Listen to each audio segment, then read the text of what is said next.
Kako je ovo bulevar dobrih dela, otvorit ćemo ga sa herojima u ronilačkim modelima koji su kroz krošnje i po mraku se probijali do ugroženih stanovnika u centru Obrenovca.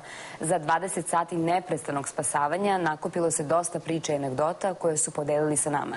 Među njima je i jedan pilot 204. vazduhoplovne brigade koji je pilotirao čamce.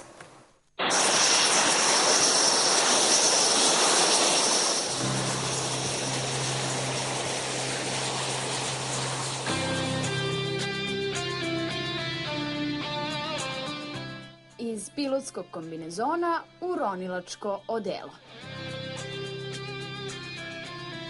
Major Goran Bulajić zamenio MiG-21 čamcem.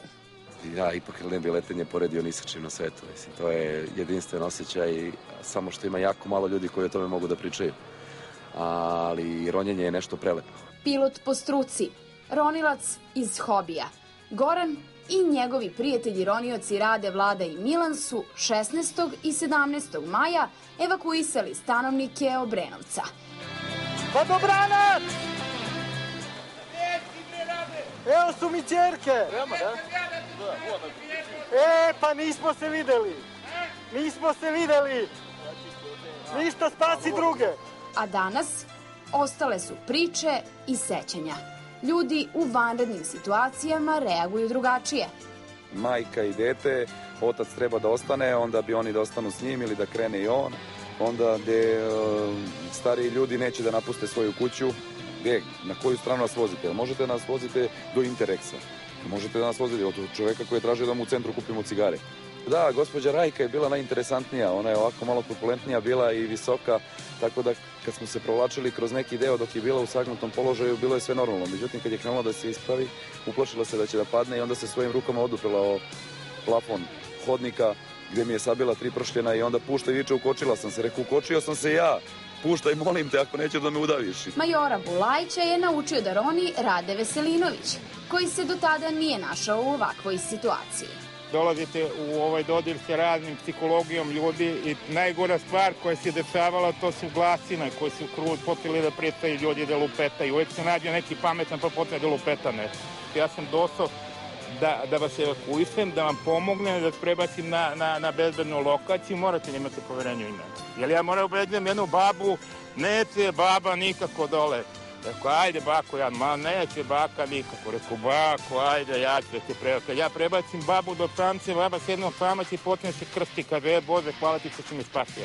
Rekao, baba, nije te spasio Bog, nego sam te ja prenuo do tamo. Treći član posade, Vlada Ivanišević, po struci automehaničar, objasnio nam je kako su se kretali kroz poplavljeni Obrenovac. Nivo vode je bio u veličini visoko ko bandera, da kažem. Znači, bili smo ispod žica za struju, kako se zove, probijali smo se kroz krošnje od rta. Imali smo neku navigaciju, stvari imali smo jedan telefon gde smo se po njemu orijentisali gde ćemo doći do kog položaja. Nije bilo uličnog svetla, orijentisali smo se pomoću bandera. Vikali su, dođite po mene, onda mi nismo imali veliki čamac da bi mogli da primimo toliki broj ljudi, pa smo čak u jednom trenutku ja i kolega drugar, da kažem, Rade, ostajali sa strane, dok su druga dvojica odvozili što više ljudi do mesta gde su ih, da kažem, ostavljali. A čitavog života Vlada će pamtiti... Da kažem, jedna gospođa ovako malo punija. Koliko puno? Pa dovoljno, jedno 130 kila sigurno, tako da smo ja i drugi morali da je prenesemo, da kažem, s rukama.